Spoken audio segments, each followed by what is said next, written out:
Assalamu alaikum wa rahmatullahi wa barakatuh, my dear brothers and sisters, viewers and friends of Iqra TV. Welcome to part 2 of Real Talk. Today we're talking about what is happening in Israel, particularly in Gaza and with Masjid al-Aqsa and the occupied territories, the eviction of people from their homes in Sharjah, etc. And I've had two guests. We've been talking about some of the issues that have affected people in Palestine and Gaza in particular and Masjid al-Aqsa. And we've been sharing some of our thoughts about, how we felt when we saw these tragic and dreadful images on our screens and our TV screens, etc., etc. And then, before we went for the break, we had Sister Tahir who rang in, and actually she made a very valid point.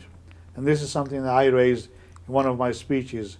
You can go out and demonstrate as much as you want. You can go and scream and shout all the slogans that you want to do so. That in itself is not going to help the situation, because in this country, as we've said before in the first part of the program, as Brother Shamsuddin mentioned, the media have actually blanked all this out. They don't want to show the Muslims, the feelings of the Muslim community, how they've been hurt. So I want to talk about, and Sister Abiz Zayyad, who was supposed to be joining us from Jerusalem, a live link to tell us exactly what the situation is today, because again, if you look at the news media, there's a blanket, so it seems to be as if there's nothing happened, that everything's to be hunky-dory, there's nothing going on there, and everything's safe and sound, which is not the real case. Even today there have been attacks in Gaza and across other parts of the occupied territories. We got another call, I've been told, that's come in. Assalamu alaikum wa rahmatullahi wa barakatuhu. Can I have your name? Where are you calling from? I'm Mrs. Tahir again. Oh, mashallah, Mrs. Tahir. I hope you heard what I've just said as well. Just one point. Don't take. Yes? Have you got the TV sound up at the moment? If you turn your TV sound down, please, completely. Because we can't hear you properly. Hello? Zee, can you hear me? Yeah, I can hear you. Okay, that's better. We have Muslim leaders, but their head are not working because their head work with their heads. Right. So their heads are somewhere else. So how we can rely on them? Because you can see again and again and again we get fooled by these leaders, Muslim leaders. We need to establish, we need to rely on UN, but we need to establish our own united Muslim Ummah, an organization, a platform which can secure our rights. And we need to work hard 24 hours to establish an organization or platform inshallah. Which can secure our rights and which can give us security and peace. I think that's a very valid point that you make, and I think a lot of people have made those points as well in the last few days, or since this attack on innocent people in Palestine started by the Israeli government. That where is the Muslim world? Where are the Arab countries? Why are they sitting back? Why are they not taking some proactive action? The call is gone. But this is another issue that has been discussed and debated. But let me just come back to one of the points before we move on.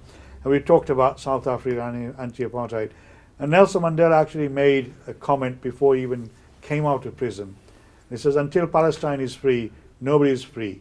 And that is what he said. And this is a man who has enormous respect around the world, and he made those comments even before he came out of prison. I've been told there's another call. Assalamu alaikum wa rahmatullahi wa barakatuh. Can you just give me your name and where you're calling from?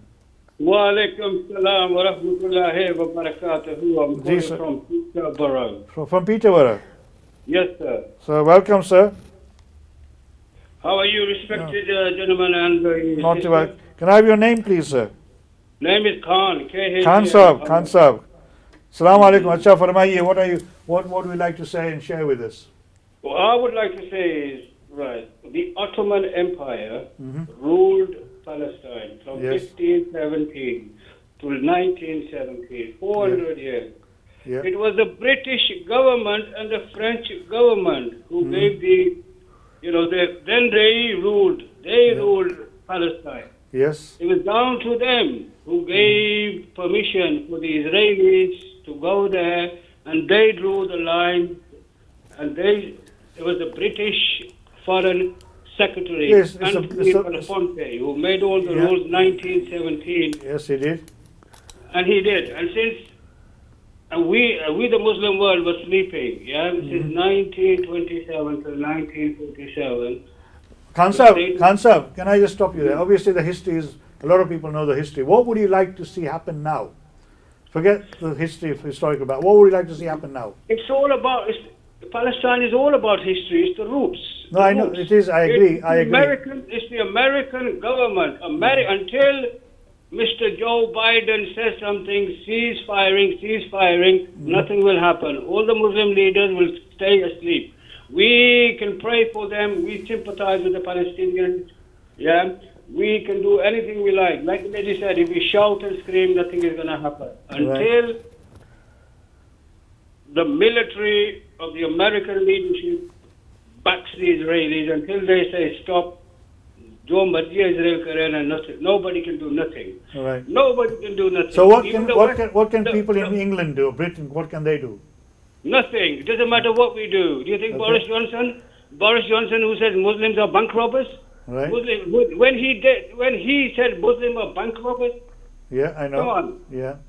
And he's been asked to apologize for that, which he hasn't done. Well, thank you very much. There you go. End of story. The West Bank is owned by Jordan, and the Gaza Strip is Egyptian territory. So that's the only reason Israel can't go in there. Okay, thank you very much, Khan Sahib. Obviously, we're running out of time, but I need my two guests to come in as well.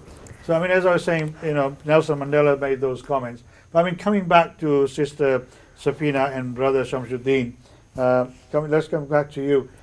You're both activists, passionately committed to the cause of people of Palestine, and you've been passionate about this for a long time. What would you really like to see happen? I know you said sanctions by the government, right? So all products from occupied territories to be banned, I presume. Yeah, I mean, if you go to the Friends of Al-Aqsa website, they actually have a list of products that you should basically try to avoid. Can I ask a question? Is Starbucks on that list? Because I've had this discussion I'm pretty with a number of young people. Yeah, a lot of young people go to Starbucks. And I've said, I'm sorry, Mafkan, I don't go to Starbucks. And they said, no, it's not on the list of banned organizations. Yeah, no, from what I read, Starbucks you shouldn't be going to Starbucks. Right, so you should not be going to Starbucks. No. That's your view and opinion. Okay, so Samshuddin, you were shaking your head at that time. I just want to go back to what Mr. Khan said a couple of minutes ago. We can't do anything.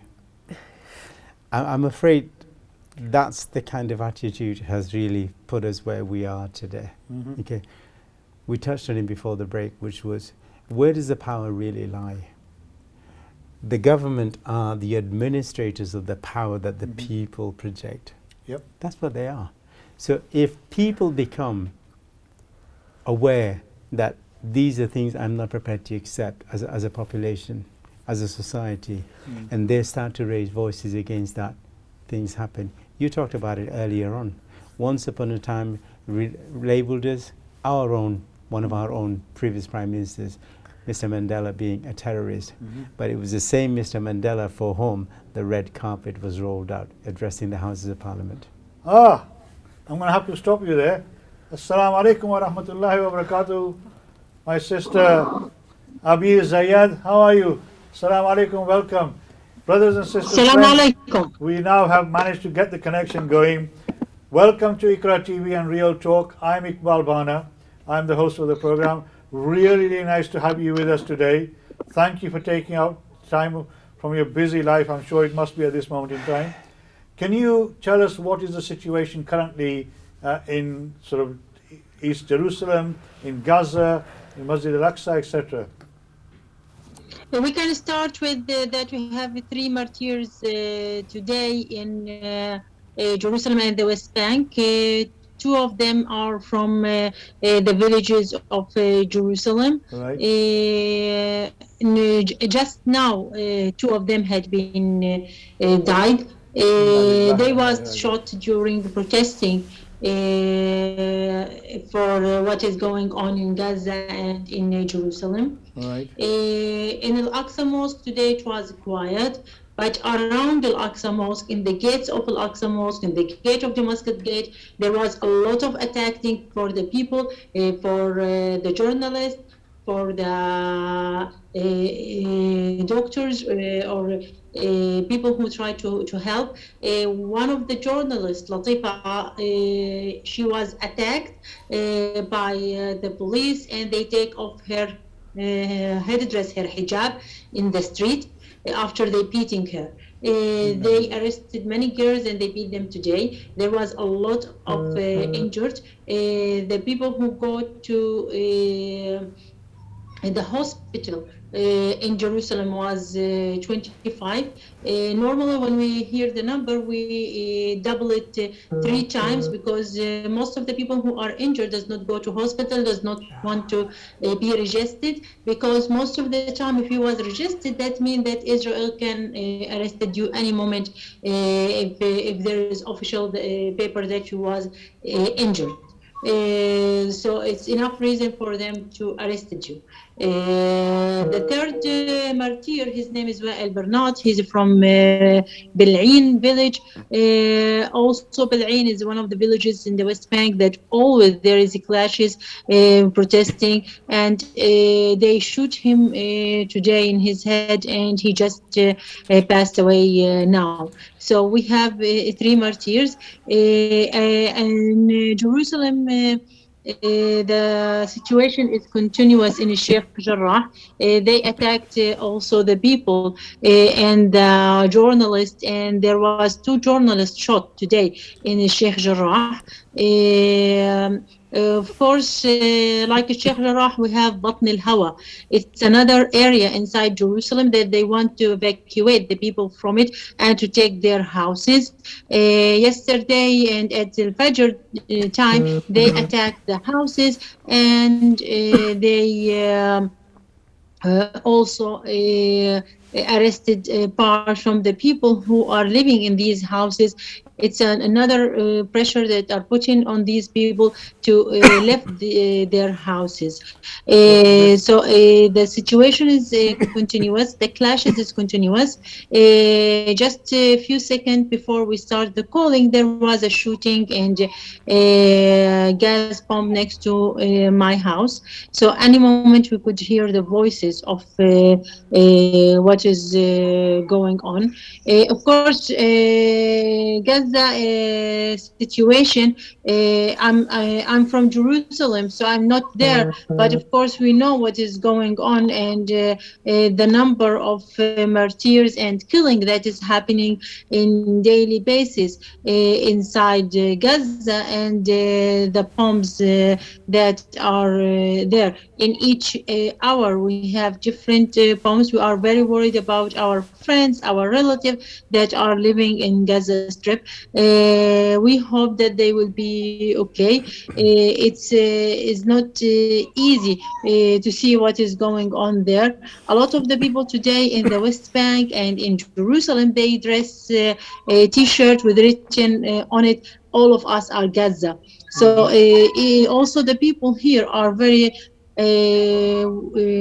afraid about what will happen to Gaza people. What was interesting today in the West Bank, that there was a shooting from Palestinian against Israel army near to Ramallah and near to Bethlehem. And this is a new development to be happen inside the West Bank.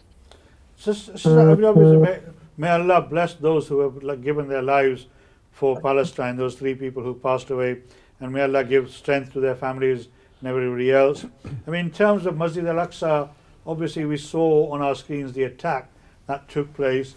Is that, as you say, it's quiet today, but are they still surrounding Masjid, and are they still the settlers trying to get in and break into the Masjid? Yes, the settlers all the time trying to get in, but yesterday it was much harder than today. Today is still for the next day. Al-Aqsa Mosque is closed for settlers. It's not allowed for them to enter. But of course, the Israel army and the police are still exist inside the mosque, and they still controlling who can come or who can't come. So And they're still there was a lot of clashes at the entrance of the gates when they did not allow for youth to enter to Al-Aqsa Mosque. And I witnessed some of these clashes today, especially at the Majlis Gate and at Damascus Gate. So they're still in the masjid, stopping people from coming in, and giving them, having the ability to pray there. Of course, this is something that are continuous. They do not stop it, and at the end, they want as much as they can to take the mosque and control it, and not allow for us to be inside Al-Aqsa Mosque. So can I ask you the question? I know, what do you want people in Britain to do to help you, the people in Palestine, in Gaza, in Jerusalem, etc.? And I know that, as you said, there are other faith communities as well who are also being persecuted at this moment by the Israeli Defense Force. Mainly, the main thing that we want is the solidarity. Right. We would like all the Muslims, all the people who believe in freedom, to stand with Palestinians. Just to make clear, Israel sometimes they make it like if it is a war only between Muslims and Jewish, and this is not correct. In Easter, maybe you had seen the videos how they beat our Christian and our priest and did not allow for them to arrive to the Holy Sepulchre Church, and the way that they deal with them. And it's not the first time. And if you looking also to the news, you notice how many times they try and already burn some of the churches in Jerusalem and in other area, which is the media outside does not speak about it. The issue here is about occupation and human rights, and Israel are attacking Muslims and Christians in Jerusalem, in Palestine, and they want to take our places. So this is very important also to understand by non-Muslim, because sometimes the other people think that it's because all of this propaganda about Islam and about that we are terrorists and stuff like that, which is not the truth at all. So they need to understand that this is a humanity cause, it's occupation. It does not matter what is your religion. If you are not a Zionist, even if you are Jewish, you will face problem here. A lot of Jewish who refuse the Zionist idea are not allowed to enter to Israel land that or Israel control it, or to be with anything inside. So and in Sheikh Jarrah they beat and arrested all the Jew who tried to stand with the people there. So it's very important to clarify this and to make it clear. Of course, we as a Muslim, Al-Aqsa Mosque is part from our Aqidah, and it's responsibility of all Muslims to protect Al-Aqsa Mosque, but also it's responsibility of all Christians to protect the churches. This is the churches where Isa alayhi salam was in, and this is the main place for Isa alayhi salam. So the responsibility also to protect the freedom of religion and to protect the people here from what is happening from this occupation. Sister, thank you very much. Obviously, you are at the front of all this that is happening. You're witnessing it on a day-by-day basis. I can tell you for a fact that I was at an event on Sunday in a town called Rochdale, where there was a member of the Jewish community who came and spoke, and he said, "This is not in my name. Whatever Israel is doing, it is not in my name." So you're right, not all Jews at the moment are the enemies of Islam. It's only the Zionists, and this is what I said at the beginning of my program, it's the Zionists that we need to be worried about. It's the Zionists that we need to oppose. And it's the idea of Zionism that we need to challenge all the time. Now, in terms of other material help, what would you like to see happen? How can we, the Muslims of Britain and the non-Muslims, there are many Muslims. We had a very large demonstration at the weekend in London. You may have seen the pictures. They say there was over 150,000 people at that demonstration from all communities. I can speak about the needs in Jerusalem. Please, we yes. have 3 different needs in Jerusalem. Go ahead. First need that a lot of our children need a therapy with all the things that they are seeing and facing, and the danger that they are in, the voices of the clashes all the time. They are afraid. It's affect their healthy mentality, and they need emergency therapy. This is very, very important. The second level that we need help in, that a lot of family had lost their work, a lot of family had been in bad situation, economic, and some of them had paid a lot of fine to Israel just to release their children from jail.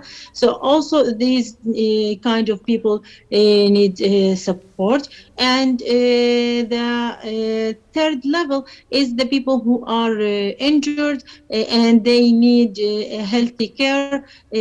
Some of them, they can't find the healthy care enough here, especially the people who are injured in their faces, that they lost their teeth, they lost their eyes, these things which is also important. Jazakallah. I mean, I'll re-emphasize that at the end of the program. We need support for children. We need the economy to be, people to be given support financially and also medical help. And are there organizations there who can deliver all those 3 things that, if we send any of this help, that they can do that at the grassroots, at the front end? Sorry, can you hear me, sister? Are there Yes, organizations I was there not able to hear you. Sorry, are there organizations there, if Muslims in this country and around the world were to send that assistance, that they can deliver the services at your end? We can send you some name of charity that are working and based in Jerusalem, that you can do the help through it. We can send you a name for the healthy care that you can do through that organization, and we can send you other organization for human work and for the therapy. Jazakallah, if you pass that information on to your contacts in the UK, I know Ilyas Master is one of your main contacts here, and I'm sure we will get that information from Ilyas, and then we will promote Inshallah. that across the country as well. Sister, on behalf of everybody here in the United Kingdom, on behalf of Iqra TV and Real Talk and myself and my guest, and I know Brother Ismail Patel is online, but I think we're running out of time. May Allah protect you. May Allah thank you and reward you for the work that you're doing to help our fellow brothers and sisters in Palestine. And I promise you, we will do everything we can to try and make sure that the awareness around this issue continues to be raised, that we do as much as we can to help you in any way we can. May Allah have mercy on people of Palestine, and including the Jewish people as well, who are also the victims, and the Christians who are the victims of this brutal regime as it's been described. Thank you very much indeed. Jazakumullah khair. Inshallah, I'll have you back on the program in a not too distant future as well, inshallah, God willing. Inshallah. Take care. Assalamu alaikum wa rahmatullahi wa barakatuh. My dear brothers and sisters, there you've heard eyewitness testimony live from Jerusalem from somebody who is directly involved in the Masjid al-Aqsa and other institutions over there, how women and children and people are being denied their human rights, social justice and equality. And this is a human tragedy, as Sister Abir said to us. It's not just a faith-related issue that is to do with people of faith or no faith. It is not just being targeting Muslims. Even Christians and some Jews have also been targeted and being victimized by the Israeli Defense Force. Now, I know we're coming to the end of the program, and now Brother Ismail Patel has been waiting patiently. Inshallah, I will bring Brother Ismail Patel on as soon as I can at one of my next programs. Ismail Bhai, if you're listening to us and may be able to see us, we are coming to the end of the program, and I just want to give a few messages out, coming back to what Brother Shamsuddin and Sister Safina mentioned. and what our sister Mrs. Tahir and Brother Khan Sahib mentioned on his poem, we are not helpless. And in my speeches that I've made over the last few weeks, and I've said this many, many times before, we are 3 million Muslims in this country, yet we can't seem to be able to dictate or make an impact on the politics of this country, which is what I think Brother Samsuddin was going to allude to as part of his response to it. If we work together as collective organizations, forget whether we are Deobandi, Barelvi, Ahle Hadith, Ahle Sunnah wal Jamaat, by all means be whatever you are. But if we work as a Muslim community, united, we have the power to put people in positions of politics, where they can make an impact on how this country is governed. So we really need to take stock of ourselves. And I said this the other day, our politics is driven by biradari. The biradari system has driven our politics. I think we now need to have a new biradari system, and that is the biradari of Islam. You can be whatever you want. You can be a Deobandi, Barelvi, Ahle Hadith, Ahle Sunnah wal Jamaat. But there's two things we got in common. All of us believe in one Allah. All of us believe in one kalima, la ilaha illallah, Muhammad Rasulullah. And if you ask every one of us, who is your prophet, every one of us will say, Muhammad sallallahu alaihi wasallam, may Allah peace be upon him.